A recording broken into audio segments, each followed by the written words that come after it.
스포츠 중계나 스포츠 관련 보도는 시청자의 볼 권리가 가장 잘 적용되는 분야로 이를 스포츠의 보편적 접근권이라고 합니다. 따라서 각 방송사들은 올림픽이나 월드컵처럼 시청자의 최대 관심사가 되는 스포츠 이벤트를 특집으로 편성하여 시청자들의 시청권을 확보해주고 있습니다. MBN은 지상파 3사처럼 올림픽과 월드컵 경기를 중계하진 않지만 각 뉴스 시사 프로그램에 관련 보도를 통해 2월 7일부터 23일까지 개최된 소치 겨울올림픽을 전방위적으로 다루었습니다. 각 종목의 경기 결과는 물론 선수 지인들 인터뷰, 스포츠 평론가와의 대담, 4년 후에 열릴 평창 겨울올림픽에 대한 기대까지 곁들인 방송으로 시선을 모았습니다. 2월 7일 MBN 8시 뉴스에서는 만년설의 휴양도시 소치를 보여주면서 올림픽 개최지인 소치에 대한 정보를 제공했고, 미리 보는 소치 올림픽 개막식, 소치 출신 선수인 사라포바를 비롯한 선수들의 응원과 깜짝 메달을 기대하는 선수들까지 소개하는 등 다양한 소치 올림픽 관련 소식을 전했습니다.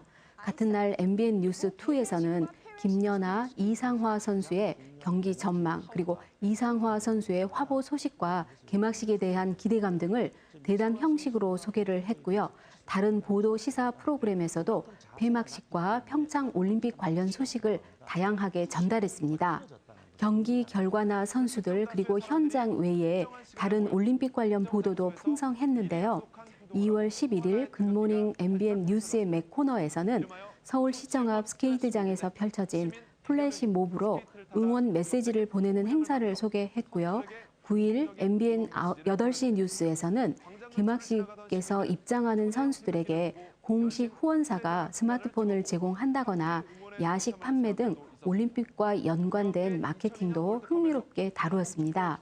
11일 MBN 8시 뉴스 오늘의 여론에서는 한국 선수를 응원할 것인지 빙상연맹과의 마찰 때문에 러시아로 귀화한 안현수 선수를 응원할 것인지를 묻는 여론조사 결과를 보여주기도 해서 참신했고요. 21일 같은 코너에서는 김연아 선수 경기 편파 판정 논란에 대한 여론을 조사해서 대중의 의견을 가름할 수 있었던 점 역시 만족스러웠습니다.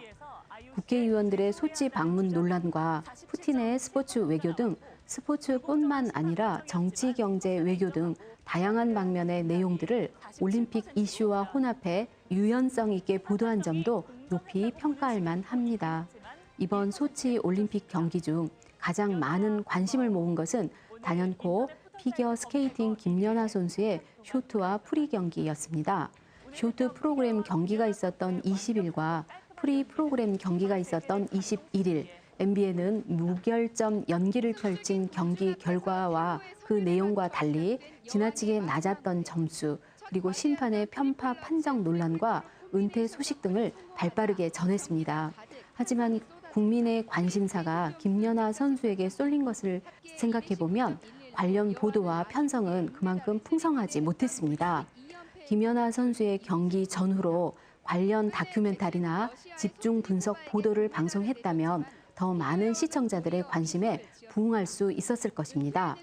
20일 굿모닝 MBN 뉴스의 맥 코너와 아침의 창 매일경제, 신문 브리핑 조심해 등에서는 김연아 선수의 은메달 획득과 마지막 연기, 그리고 그녀가 지금까지 걸어온 길과 그 의미를 짚어보면서 편파 판정으로 상처를 입은 시청자의 마음을 위로하는 측면이 있었습니다.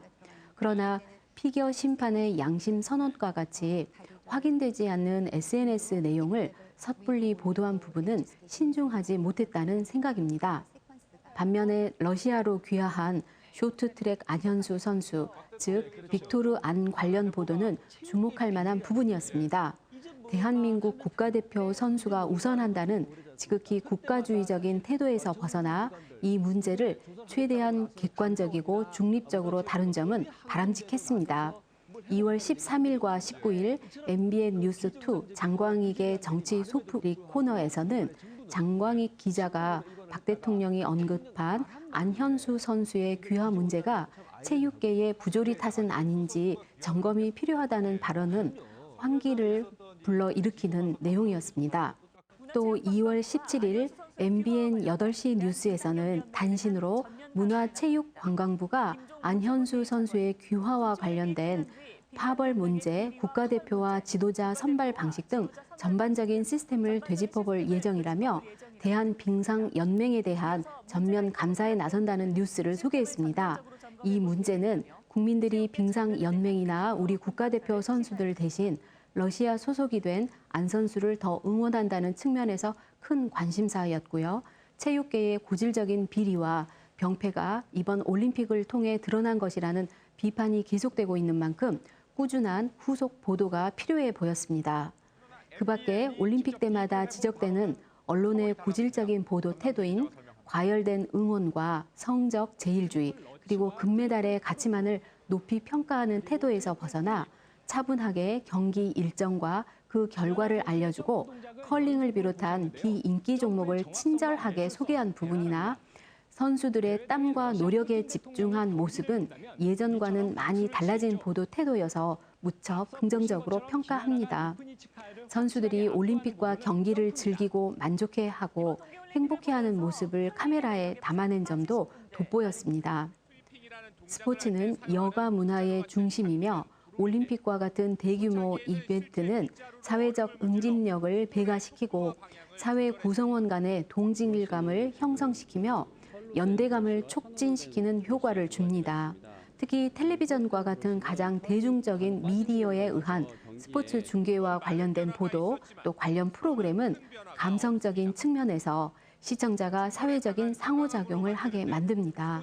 이것은 스포츠 방송을 보면서 스트레스가 풀리고 위로를 받고 경기가 끝나고 나서도 계속 그 생각이 나면서 그와 관련된 이슈를 주변인과 함께 이야기하게 되는 것을 말합니다. 스포츠 선수로부터 노력과 땀이 가져오는 승리의 감격을 함께하고 정서적인 인지를 느끼게 되는 것입니다. 방송 내용과 편성 측면에서 이번 소치 겨울 올림픽에 대한 MBN 관련 보도는 부족한 측면도 있었지만 성적 제일주의와 금메달 지상주의에서 벗어나 객관적인 시각을 유지한 점이나 관련 이슈를 인터뷰와 대담을 통해 집중 분석한 점은 높이 평가할 만합니다. 앞으로 4년 후에는 우리나라 평창에서 올림픽이 열립니다. 시청자들이 스포츠를 통해 정서적인 통합을 이루고 마음껏 즐기며 대한민국의 위상을 세계에 알릴 수 있도록 보다 다채로운 스포츠 프로그램을 편성하고 평창 올림픽 대국민 홍보를 위해서도 꾸준히 노력하는 모습을 많이 보여주기를 바라면서 오늘 순서를 마치겠습니다. 감사합니다.